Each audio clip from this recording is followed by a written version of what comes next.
एक मोटा आदमी था। उसने झूठ बोला कि वो एक प्योर जर्मन है, लेकिन जर्मन फौजियों ने उसकी बात पर विश्वास नहीं किया।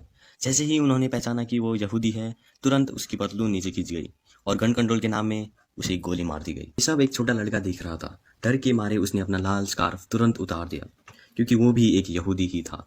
थोड़ी देर बाद जर्मन फौज वाले उसके पास आए। उसने तुरंत एक्टिंग शुरू कर दी।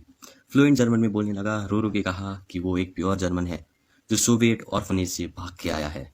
उसकी एक्टिंग इतनी रियल थी और जर्मन इतनी अच्छी थी कि फौज थोड़ा कंफ्यूज हो गया। फिर उसे कमांडर के सामने ले जाया गया। कमांडर ने पूछा, तेरे माँ बाप कौन है?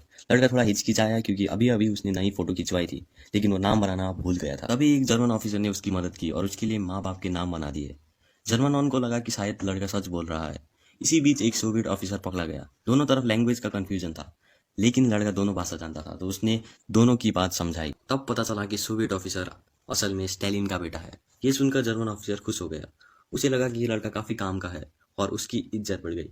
उसको फोटोज खिंचवाने के लिए ले जाया गया और फौज के साथ उसका उठना बैठना चलने लग गया। लेकिन ट्विस्ट तो तब आया जब एक प्रिजनर ने भीड़ से उसका नाम लेकर पुकारा।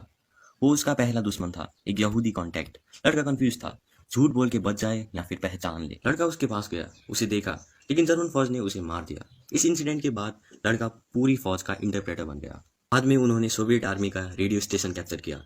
जब लड़का रेडियो ट्रांसलेट कर रहा था, एक स्नाइपर अटैक हुआ। उसके 3 साथी मारे गए। तब उसने डिसाइड किया अब तो वो सोवियत आर्मी से मिल ही जाएगा। उसने रेडियो के जरिए झूठ बोला कि वो कम्युनिस्ट यूथ लीग का मेंबर है और जर्मनों के अंदर से ज्यूस की मदद करता था। सोवियत आर्मी ने मीटिंग फिक्स की। रात के अंधेरे में जब वो हाथ उठा के सरेंडर करने गया, तो सामने से सोवियत आर्मी ने भी हाथ उठा दिए। लड़का कंफ्यूज था। तभी जर्मन फौज के लोग चिल्लाते हुए भाग कर आए। उन्हें लगा लड़का बदला लेने आया है, इसीलिए वो भी इमोशनल हो गए। उसे एक हीरो की तरह ट्रीट। बाद में उसे एलीट जर्मन स्कूल भेजा गया। पहला सवाल उसे पूछा गया कि बताओ हमारा असली दुश्मन कौन है। लड़का थोड़ा सोचा, बोला सोवियत यूनियन। कर्नल ने सर हिला दिया, गलत, हमारा असली दुश्मन है ज्यूस। जब तक ये जिंदा है ये जंग खत्म नहीं होगी। लड़का हैरान रह गया। उसे समझ नहीं आया कि आखिर इतनी नफरत आई कहाँ से।